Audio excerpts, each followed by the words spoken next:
A cesarean section, often referred to as a C-section, is a surgical procedure in which incisions are made in a woman's abdomen and uterus to deliver a baby.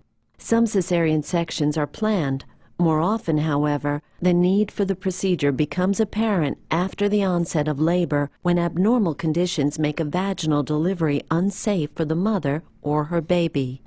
Common indications for cesarean section include dystocia, placenta previa, and fetal distress.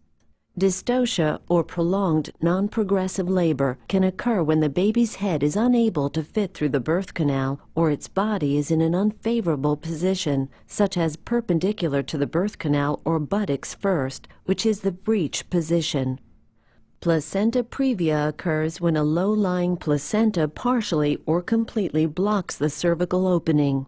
Fetal distress occurs whenever the health of the baby is in imminent danger, usually from inadequate blood flow through the placenta or umbilical cord. Fetal distress can occur when the placenta separates from the wall of the uterus prior to delivery or the umbilical cord becomes compressed or squeezed. Other conditions that may require a cesarean section include multiple births, large tumors of the uterus, genital herpes or other infections, or medical problems such as uncontrolled diabetes or hypertension. Your doctor may use ultrasound testing and a fetal heart monitor to help decide whether your baby should be delivered by cesarean. When a cesarean section becomes necessary, you will be prepped for surgery. If not already in place, an intravenous line will be started and a catheter will be inserted into your bladder to drain urine.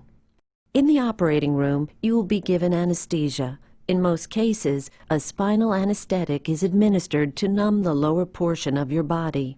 Sometimes, however, a general anesthetic will be used. Your doctor will begin by making an incision in your abdomen.